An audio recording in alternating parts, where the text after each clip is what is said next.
What is going on, guys, and welcome back to the channel. Today we're going to be working on the GTO again.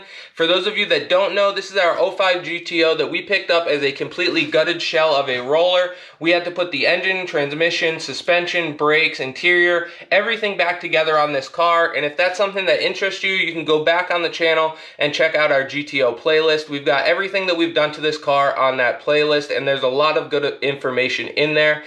Also, while you're there, if you haven't already, please subscribe and ring that bell. That way you get notified anytime we put out a video with the GTO, the Duramax, or the Hellcat.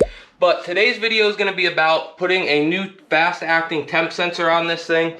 Now, as you can see, when we went to the Pro Charger, we completely deleted our mass airflow sensor. We had to do a breakout kit, which separated it so that we could get rid of the math and keep a temp sensor. We used to have it right about here. But the problem is we are running methanol injection on this car. So ideally you'd like a sensor that reacts really fast to temperature change. And the sensor that we were using is just a factory style GM sensor that you would find on an application where it is not tied into the mass airflow sensor. So I talked to my tuner, edGTuned, and he went ahead and made us this custom harness with an Omega 14005 fast-acting thermistor. This thing should react a lot faster to temperature change than this guy. He also made it in an 1/8 inch NPT fitting so that it should thread right into the bottom of our intake manifold. I'm going to try to show you guys the difference between the two sensors. I'll hook up my laptop since we are using a factory computer with HP tuners. We should be able to pull it up on the laptop and data log the intake air temp sensor. We'll put a heat gun to it and see how much faster this one reacts compared to the factory style GM sensor. So let's go ahead and get through the intro and jump right into today's video.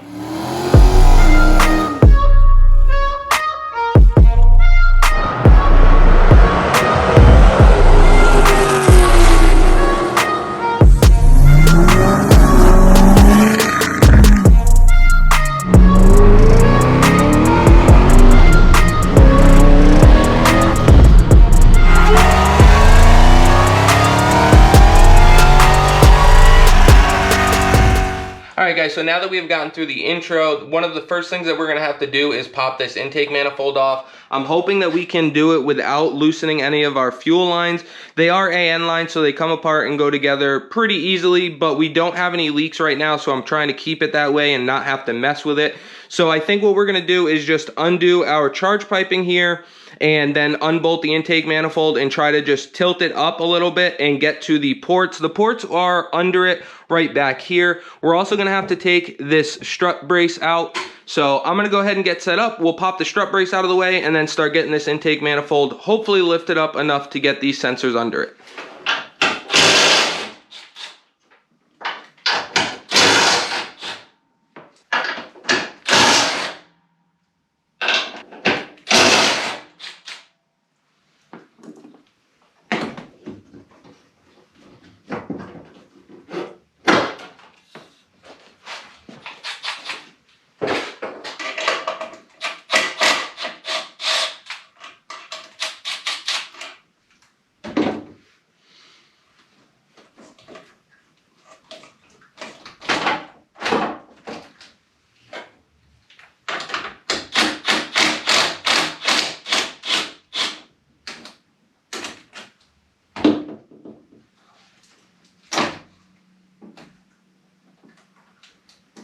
Alright guys, so you've seen how we got the strut tower brace off and the intake pipe off, but before we got too far, I wanted to go ahead and show you guys the difference between the two sensors.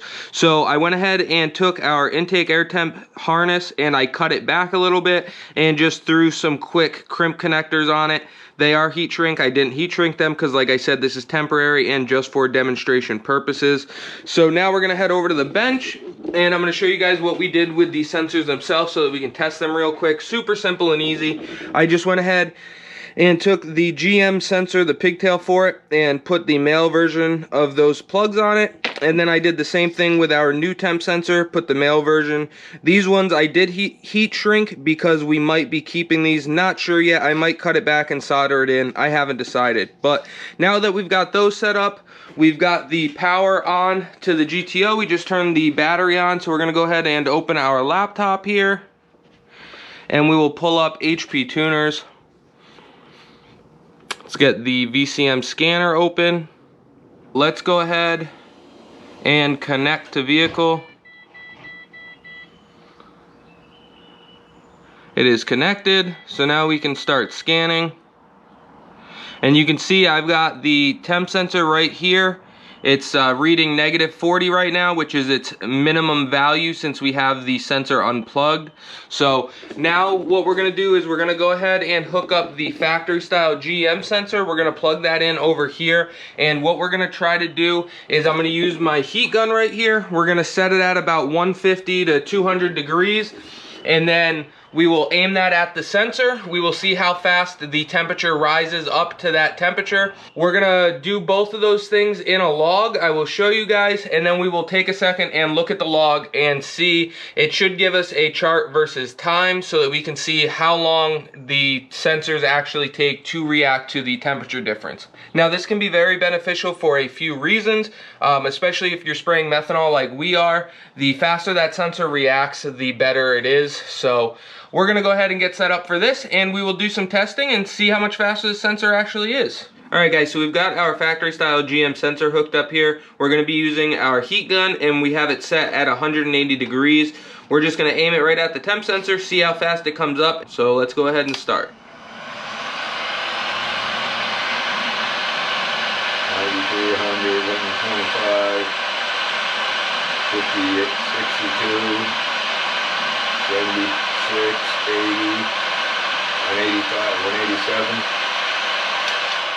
99. Now it's dropping. Now let's go ahead and disconnect this one, and we will hook up the other one.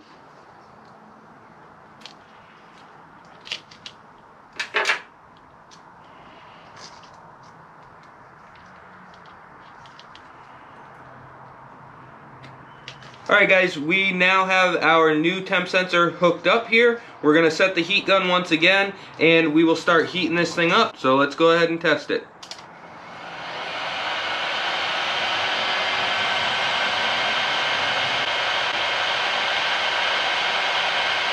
$50, $205. Alright guys, so that's the test that we're going to do. Now let's head over and take a look at the data and see which one was actually faster. Alright guys, so now that we've had a chance to look at the logs and see the differences in how these sensors react, we are finally ready to install our new one. If this is something that you guys would like to have made for your build, I will put his contact information in the description below so that you guys can reach out to him. He can make them for many applications. In our case, we are running a cheap eBay, Amazon style intake manifold, but he can also make them for a factory plastic style manifold, as well as like a Holley high ram, low ram, or BTR manifold. So just let him know what you guys are running and he can make it work for you guys. So we're gonna get set up here and start taking this thing apart. The steps should be similar for everybody, but they're gonna be a tiny bit different just depending on what manifold and what your setup is. So as you guys seen, we popped the intake tubing off the charge piping and the strut tower brace. I'm gonna get some compressed air and we're gonna blow out underneath the manifold so that any debris doesn't fall into them. When I loosen this manifold, I'm also gonna go in a reverse torque sequence. So we'll be starting at the outsides and work our way to the middle so that the manifold comes off nice and easy.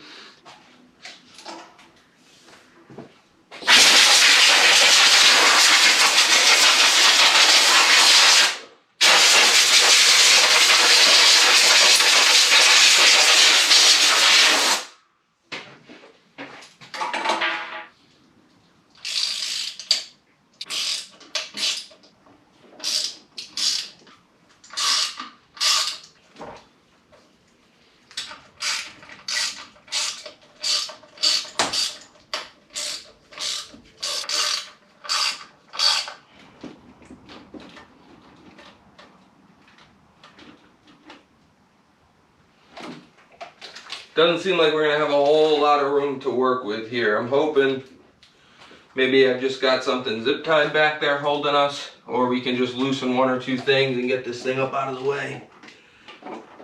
It's not looking so hot right this second. Alright guys, so you can see I ended up having to undo one of the fuel lines at the regulator, and then I had to undo a fuel line at the back of the rail, my feed line for this rail. But not sure if you're going to be able to see up in there or not. Let's see if you can see.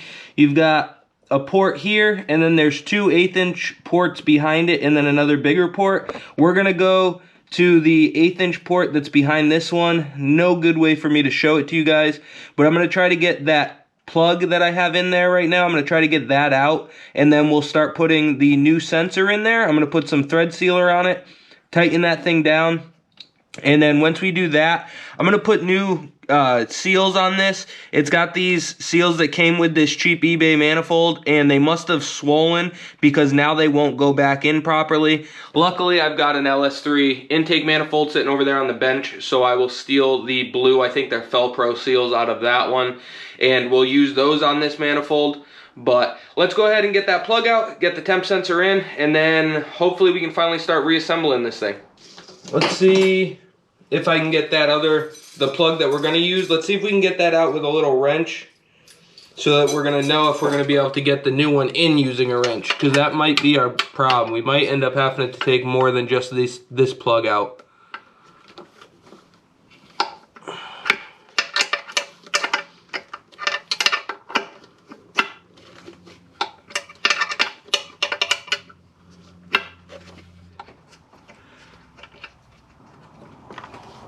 Alright, so now we got those two plugs out. I'm going to go ahead and throw a little bit of Teflon tape or thread sealer onto our sensor, onto the threads we're going to use.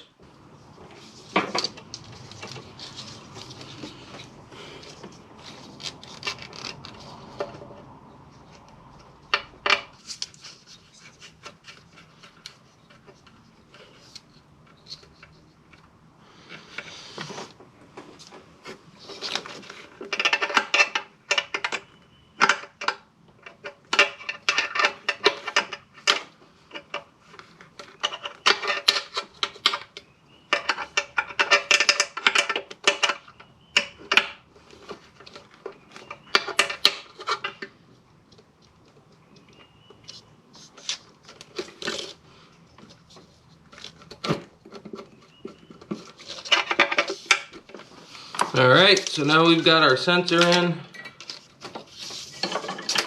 Alright guys, so we finally got that sensor in. You probably can't see it. Looks like freaking spaghetti under there between the fuel lines and harnesses and the two-step harness and everything else. One of the main reasons I'd love to get this car on a Holly, but in Connecticut I wouldn't be able to register it that way, at least not a way that I'm familiar with yet. But we got a lot of wiring under there and fuel lines and stuff like I said, but we've got it taken care of now. Like I mentioned before, we were having issues with the seals that were going in here that came with this manifold being swollen and not wanting to fit. So I grabbed some of these off of the stock style LS3 manifold that I have. We're just gonna clean them up real quick. We're gonna hit the heads and the manifold with a little bit of acetone quick, and then we should be able to start setting this thing back down, getting our fuel rails and everything else tied in, tightened, plugged in, all that good stuff, and then we should be able to go get some of those bolts and washers that I had mentioned and hopefully get this thing back together. So let's go ahead and start slapping it back together and see how far we can get.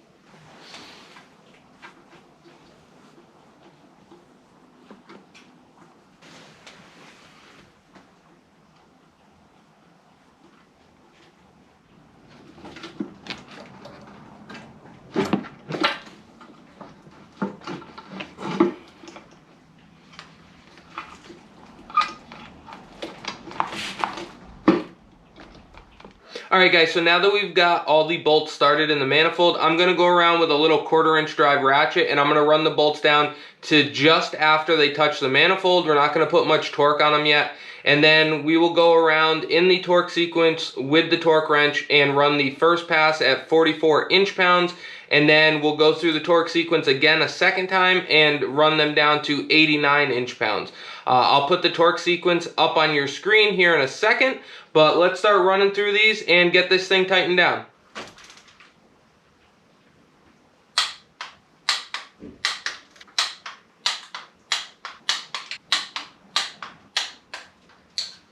Alright guys, so it's all torqued down. Now we can go through and plug all of this stuff back in. I'll throw that fuel line back on, and we should be just about ready to check for leaks.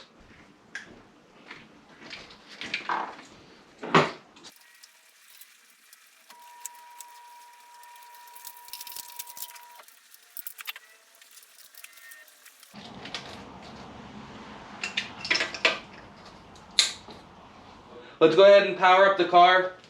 I will cycle the key, and then once fuel pressure comes up, we will come out here and check for leaks.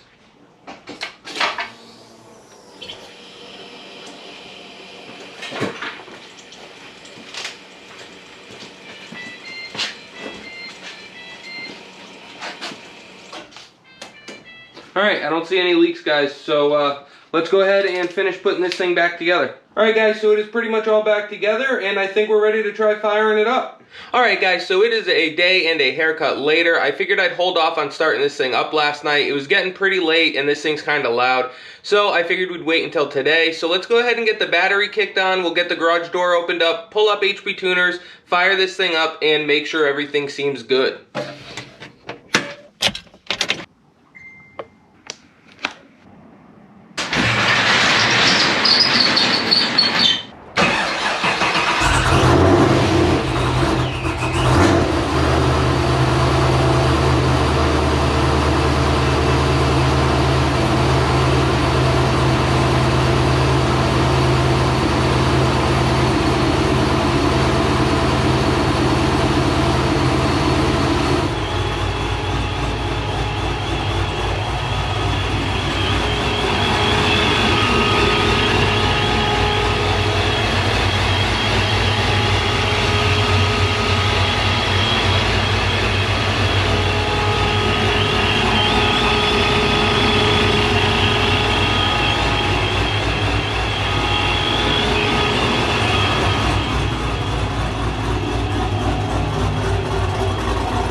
Well, there you have it, guys. We got the new temp sensor installed. I think it's going to be working out great for us since we're going to be spraying a lot of methanol in this car. We are still waiting for our new 3-nozzle methanol kit to come in. We're going to be upgrading from the AEM system to this. Also from my tuner edGTuned. If you guys want to see that, make sure to stick around. I know that I mentioned it before, but if you guys want to get one of these temp sensors made or upgrade your AEM METH kit from a single nozzle to a 3-nozzle with a bunch of built-in safeties, I will leave all of his contact information in the description down below. While you guys are there, don't forget to like, comment, subscribe, and ring that bell. That way you get notified anytime we put out a video with the GTO, the Duramax, or the Hellcat, and we will catch you on the next one.